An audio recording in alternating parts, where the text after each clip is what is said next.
우리가 잘 아는 니고데모라고 하는 사람과 예수님의 대화는 이런 겁니다.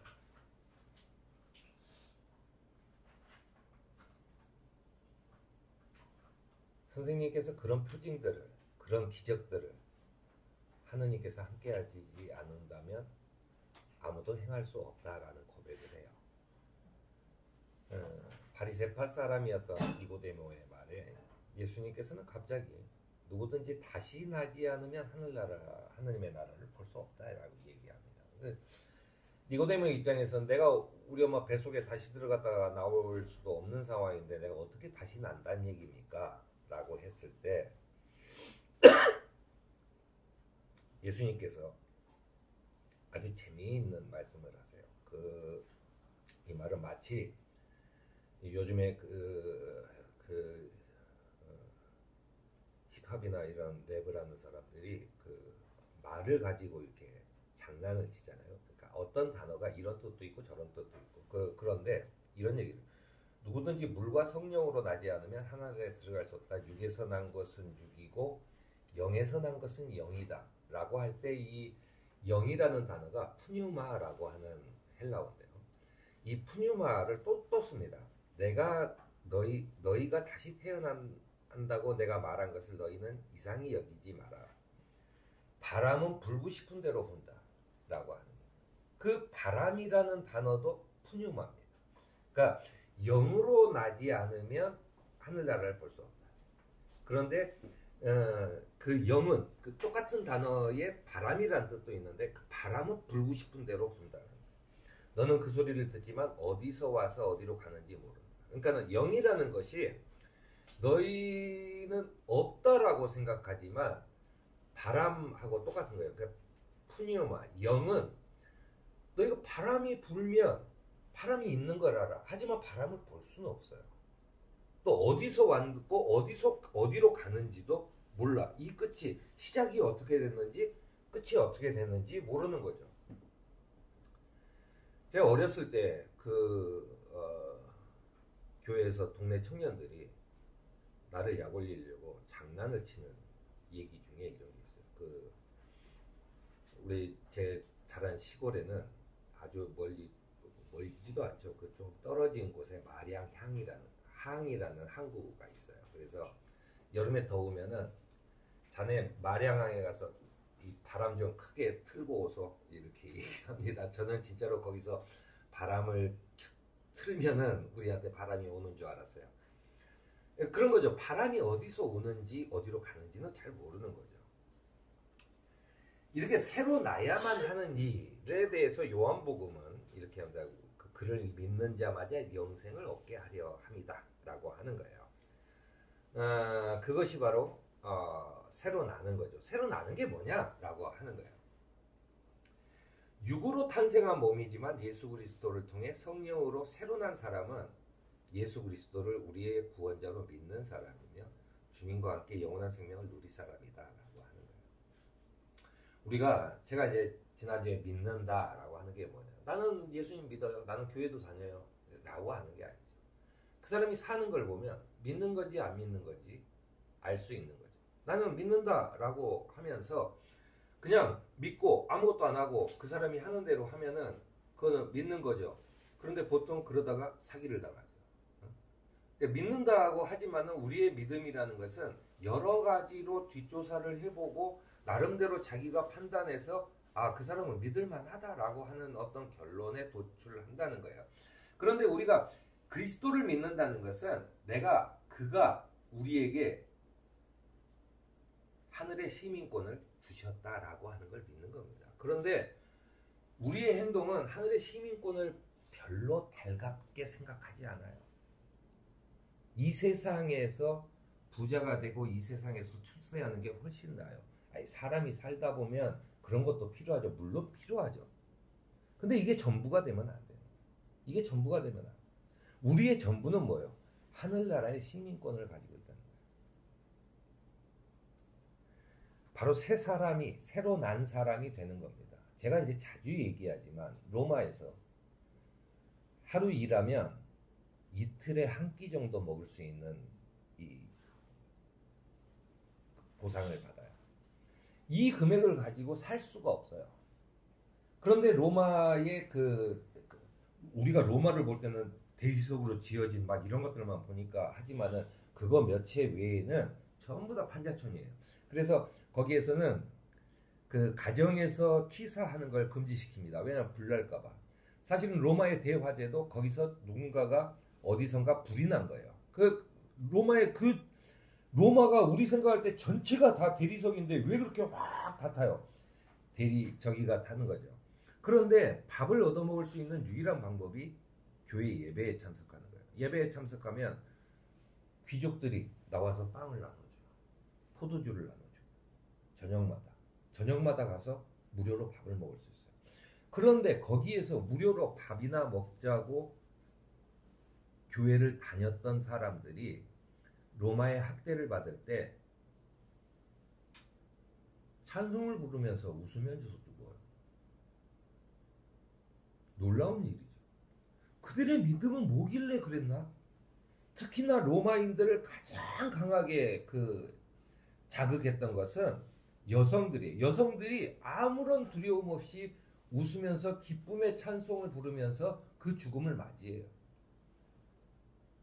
그걸 보고 있는 사람도 몸서리 쳐지는 그 죽음인데 정작 죽어가는 저 여인이 너무나 행복하게 죽는 거예요. 그래서 사실은 로마 대학살 이후에 그리스도교가 훨씬 더 늘어납니다. 쟤네들은 뭐지? 라고 하는 거죠. 그 믿음이죠.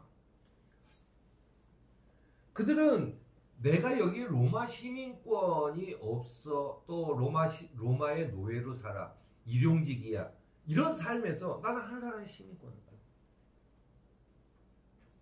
내가 이 고생을 얼마나 더 해서 갈까 생각했는데 지금 당장 보내주겠대. 그들은 기쁨으로 그 정도의 믿음.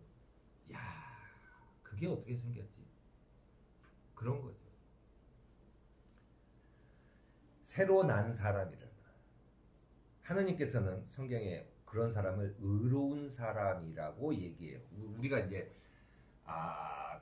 옛날 고어는 한 단어에 많은 의미를 내포합니다. 사회가 발달할수록 그 단어들이 세분화되죠. 없는 단어가 생기고, 우리가 예를 들어 컴퓨터 뭐 이런 단어들은 옛날에 있었겠어요? 없었죠. 새로운 단어들이 마구 생기고 그럽니다. 그러니까 우리가 의로운 사람이라고 하면 정의로운 사람이라고 생각해요. 근데 의로운 사람이라는 것은 성경이 말하는 의는 두 가지가 있어요. 칭의가 있고 의인이 있어요. 그 칭의는 의롭다고 불러주시는 사람. 하느님께서 칭의, 나한테 의롭다고 불러주셨다. 너는 의인이다 라고 하는 뜻에서 의롭다고 인정해 주셨다는 거예요. 사람 인자가 아니라 의롭다고 너는 인정해 줬다. 그게 의인이라고 하는 얘기를 하는 거예요. 그런데 이 칭의는 사실은 이런 겁니다. 죄 있는 사람을 의롭다고 선언하는 것을 얘기해요. 그러니까 결과적으로 이 구체적인 내용은 죄를 없애주는 게 아니에요. 내 죄가 없어졌어? 아니, 나는 과거에 그런 일이 없어? 라고 없어지는 게 아니라 죄가 있는 사람을 그 죄를 덮겠다는 거예요. 이게 법률 용어입니다. 그러니까 재판정에서 재판관이 네가 그런 잘못은 했지만 무죄를 선고한다 라고 하는 것이 칭의예요. 그 의롭다고 인정하는 의인이 되는 것도 그런 거예요. 죄인이지만 의롭다고 선언해 주신 거예요. 그런 의미에서 루터는 우리는 모두 용서받은 죄인이라고 하는 표현을 써요. 그러니까 죄인인 거에서 벗어날 수는 없는데 용서받은 죄인이다. 그게 이제 의인이죠. 그건 아직도 죄인이지만 하느님께서 그의 죄를 인정하지 않았을 뿐이라는 의미로 사용하는 말입니다. 그래서 우리가 하느님 나라에 들어가는 시민권을 가진 사람은 죄가 없는 사람이 아니라 죄가 있지만 하느님께서 그 죄를 덮고 죄가 없다. 다시는 내가 그 죄를 너한테 묻지 않겠다라고 인정해 주는 사람이 되는 겁니다. 우리가 거듭나는 것은 바로 이런 거예요. 거듭남의 삶, 새로 나는 삶이라고 하는 것은 내가 죄인인 것을 깨끗하게 되는 것은 하늘나라에 가서 내가 육신의 몸이 아니라 흙으로 만들어진 몸이 아니라 하늘나라에 있는 그 어떤 재료, 그거 우리가 알지 못하죠. 누가 봤어요? 아무도 모르는 거예요. 하늘나라에 있는 그 재료로 만들어진 사람을 입을 때까지는 우리는 죄가 있지만 하느님께서 죄를 묻지 않겠다라고 얘기하는 겁니다. 이렇게 의롭다고 인정받은 사람은 예수님을 믿는 사람이고, 이 사람은 새 생명과 새 성품을 얻게 되는 거예요. 내 성격이 바뀌는, 내가 추구하는 바가 바뀌는, 내 가치관이 바뀌는 거예요. 바로 그런 모습을 보여줘야 믿는 사람이 되는 겁니다. 사도 바울은 정확하게 얘기해요. 율법의 행위로는 하나님 앞에서 의롭다고 인정받을 사람이 아무도 없다. 내가 율법을 잘 지켜요. 난 주일도 잘 지키고, 나는 뭐 할 때도 도둑질도 안 하고, 옆집 여자를 쳐다보지도 않고, 나는 이러니까 나는 하나님 앞에서 의로워라고 하는 게 아니라 내가 새 성품을 갖게 되는 거예요. 내가 일부러 죄를 안 지려고 노력하는 게 아니라 새 성품을 받아서 내가 가치관이 달라졌기 때문에 내가 하는 일 자체가 달라지는 거예요. 내가 생각하는 것 자체가 달라지는 거예요. 아예 내가 조심하는 게 아니라 내가 하고 싶은 대로 해도 그 도덕적인 이런 것에 벗어나지도 않고 하느님의 그 의롭다 하심에서 벗어나지도 않는 행위를 하게 된다라는 거예요. 이것을 바로 하느님의 은혜로 내가 값없이, 내가 주는 것 없이 의롭다고 선언을 받았다는 얘기입니다. 우리가 기억해야 할 것은 하느님으로부터 우리가 의롭다 하심을 받은 것은 우리가 거저받은 것이지만 그것이 아주 하찮은 물건은 아니에요. 아무에게나 주는 하찮은 물건이 아닙니다. 왜냐하면 그것은 독생자 예수 그리스도의 피의 값으로 받은 거예요. 그거를 우리는 기억해야 되는 거죠. 이제 조금 있으면 크리스마스인데요. 크리스마스 때 선물을 주고받는 크리스마스 선물이라는 그런 짧은 소설도 있었죠.